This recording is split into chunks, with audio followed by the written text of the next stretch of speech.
Hello friends, welcome to S D education classes. Friends, steel में अगर alloy elements को मिलाया जाता है तो उनका इस पर क्या इफेक्ट होता है, क्योंकि यहाँ से आपके मोस्टली क्वेश्चन 10 में से 9 बार तो पूछा जाता ही है। ठीक है, तो चलिए शुरू करते हैं। और फ्रेंड्स, यदि आपने हमारे चैनल पर अभी तक सब्सक्राइब नहीं किया है तो सब्सक्राइब कर ले, बेल आइकन को प्रेस कर ले, ताकि ऐसी ही नॉलेजेबल वीडियोज़ जो मैं आपके लिए लेकर आता हूँ मैकेनिकल से रिलेवेंट, वो आपको सबसे पहले प्राप्त हो सके। सो फ्रेंड्स, यहाँ पर देखिए कि जो निकल होता है, अगर निकल को हम स्टील में मिलाते हैं तो निकल हार्डनेस को बढ़ाता है बिना डक्टिलिटी को प्रभावित किए। ठीक है, और दूसरा पॉइंट होता है कि यह जो है स्टील की स्ट्रेंथ को बढ़ाता है। फ्रेंड्स, मैं आपको बता दूं कि कई बार निकल के ऊपर क्वेश्चन पूछा जाता है कि निकल को मिलाने से क्या फ़र्क पड़ता है। 4 ऑप्शन मिलेंगे आपको ऑप्शन एग्ज़ाम में, तो वहाँ पर स्ट्रेंथ को बढ़ाने की बात होगी, जैसे हार्डनेस की बात कर ली जाती है, टफनेस की बात कर लेती है, वो भी बिना डक्टिलिटी को इफ़ेक्ट किए हुए। ठीक है, और ये जो है स्टील में अधिकतम जो है मैक्सिमम 50% तक मिलाया जाता है। ठीक है, अब चलिए देखते हैं क्रोमियम के बारे में। तो क्रोमियम जो है, क्रोमियम भी स्टील को हार्डनेस बढ़ाता है। ठीक है, बिना तन्यता को प्रभावित किए, यानी कि ये डक्टिलिटी की ही बात हो रही है कि तन्यता को अगर हार्म ना करना हो या फिर उसके ऊपर कोई इफेक्ट नहीं डालना और उसकी हार्डनेस को भी बढ़ाना है स्टील की, तो वहाँ पर आप क्रोमियम का इस्तेमाल कर सकते हैं। अब सेकंड पॉइंट है, यह स्टील की ग्रेन स्ट्रक्चर को इम्प्रूव करता है। ठीक है, तो जो इसका ग्रेन स्ट्रक्चर होता है उसको और अच्छा इम्प्रूव करता है। साथ ही यह क्रिटिकल टेम्परेचर की रेंज को बढ़ाता है, यानी कि अगर जो उसका स्टील का जो लोअर क्रिटिकल टेम्परेचर होता है उसको भी बढ़ाएगा, साथ ही हायर क्रिटिकल टेम्परेचर जो होता है उसको भी बढ़ाएगा। ठीक है, और कोरोजन रेजिस्टेंस एबिलिटी को बढ़ाता है। मोस्टली जो इसका मेन इफेक्ट काम में लिया जाता है वो ये है कि कोरोजन रेजिस्टेंस को बढ़ाता है। ठीक है, उसकी एबिलिटी बढ़ जाती है, और यह स्टील में 30% तक मिलाया जाता है। मोस्टली यही रहता है कि 30% से ज़्यादा इसको नहीं मिलाया जाता है।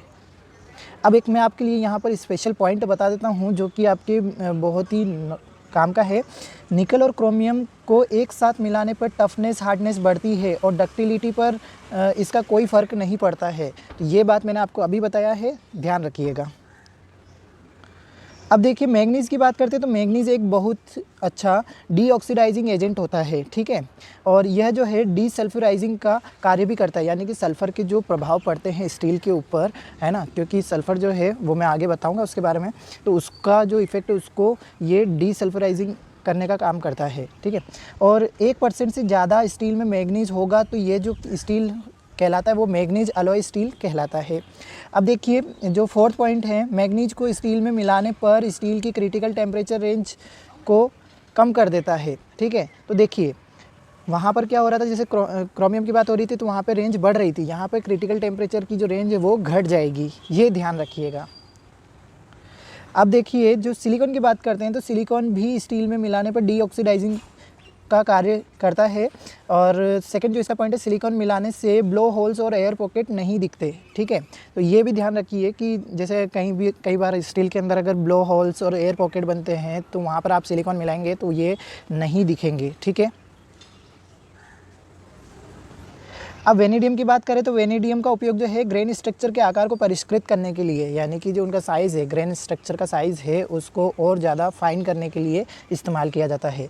यह जो है हीट ट्रीटमेंट प्रक्रियाओं के दौरान ग्रेन के जो विकास की दर को जो है कम करता है और तापमान को बढ़ाता है, जिस पर ग्रेन का जमाव जो है इस प्रकार कठोर और टेम्पर्ड स्टील की ताकत और कठोरता में सुधार हो जाता है। कहने का मतलब ये है कि यहाँ पर जो है ये ग्रेन का जो विकास होता है, यानी कि डेवलपमेंट होता है, उसकी रेट को कम कर देगा और टेम्परेचर को बढ़ा देगा, जिससे क्या हो जाएगा कि उसके जो ग्रेन का जो जमाव जो होगा वो इस प्रकार से होगा कि उसकी हार्डनेस, है ना, स्टील की हार्डनेस और टेम्पर्ड स्टील की जो ताकत होती है, ठीक है, और कठोरता, वो अच्छी तरीके सुधर जाती है।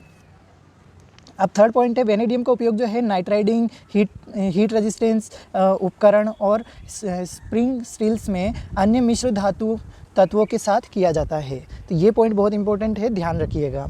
अब वेनेडियम स्टील की स्ट्रेंथ हार्डनेस को बढ़ाता है, यानी कि वेनेडियम जो है स्टील की स्ट्रेंथ को तो बढ़ाएगा और हार्डनेस को भी बढ़ाता है। स्ट्रेंथ से यहाँ पे यानी कि टफनेस की बात की जाती है, तो इस तरीके से है। ठीक है,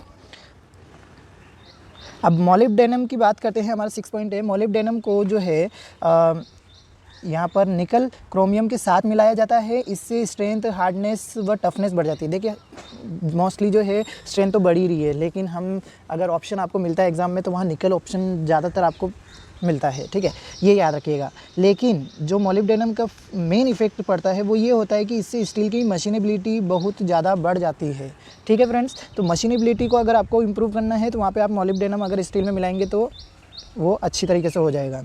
अब सेकंड पॉइंट है, इससे स्टील की क्रिटिकल टेम्परेचर की रेंज भी बढ़ती है। तो यहाँ पर देखिए, तो मैं आपको बता दूं कि यहाँ पर रेंज बढ़ रही है, ठीक है। और जो हमारा थर्ड पॉइंट है, 0.7% तक अधिकतम मिलाया जाता है। तो इसको 0.7% से ज़्यादा नहीं मिलाया जाता है फ्रेंड्स स्टील के अंदर, ठीक है, याद रखिएगा। अब जो टंगस्टन की बात करें तो टंगस्टन स्टील की कठोरता यानी कि हार्डनेस, वियर रेजिस्टेंस यानी कि विघर्षण प्रतिरोध, शॉक रेजिस्टेंस यानी कि और मैग्नेटिक रिलक्टेंस आदि गुणधर्मों की क्षमता को बनाए रखता है, ठीक है। ये इसका मेन फंक्शन होता है इसमें।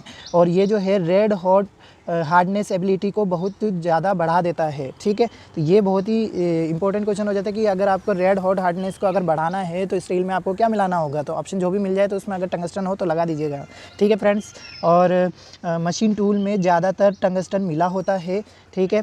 और टंगस्टन मोलिब्डेनम की तरह यूज़ होता है, इसे ज़्यादा मिलाना पड़ता है। मतलब ये मेन इफेक्ट है कि देखो दोनों एक जैसे लगते हैं, लेकिन अगर कंपैरिजन करना है तो मोलिब्डेनम आपको इसके कंपैरिजन में कम मिलाना पड़ेगा और टंगस्टन अगर मिला रहे हैं तो ज़्यादा मिलाना पड़ेगा, ठीक है।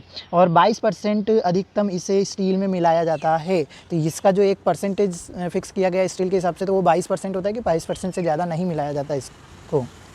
अब बात करते हैं आपके कोबाल्ट की। तो कोबाल्ट में क्या होता है, कोबाल्ट ज़्यादातर मशीन टूल्स में मिलाए जाते हैं। बहुत ही इंपॉर्टेंट क्वेश्चन यहाँ से बन जाता है फ्रेंड्स।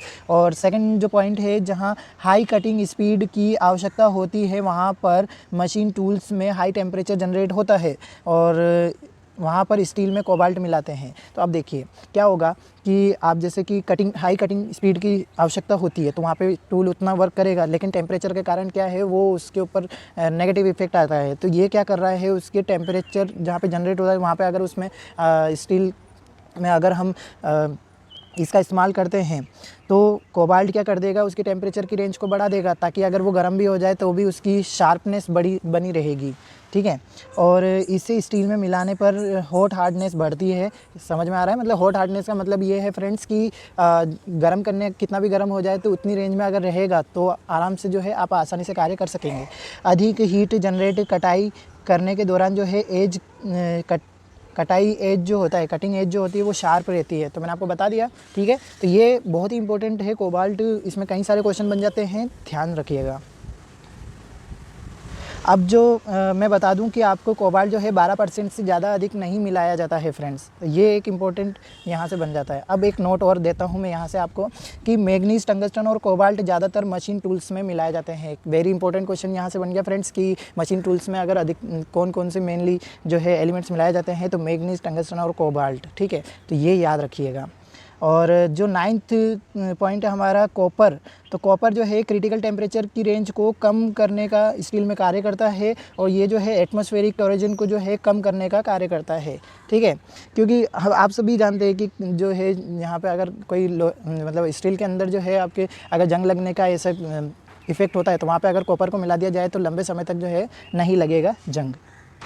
और लास्ट जो हमारा 10th पॉइंट है सल्फ़र। तो सल्फ़र एक बुरी इम्प्योरिटी होती है, पर इस बार जो है कई बार जो है इसमें स्टील में जो है इसे मिला लिया जाता है और ये जो है 0.3% से ज़्यादा नहीं मिलाया जाता है फ्रेंड्स। तो ये जो है आपका जो इफ़ेक्ट होता है एलॉइंग एलिमेंट्स का स्टील के ऊपर, बहुत ही अच्छा टॉपिक है। और अगर आपने इनके इफ़ेक्ट को जान लिया तो इसमें से क्वेश्चन आपका 100% आता ही है मैकेनिकल एग्ज़ाम में।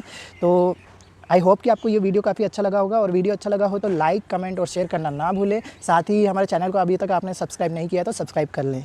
इसी के साथ में जय हिंद, जय भारत।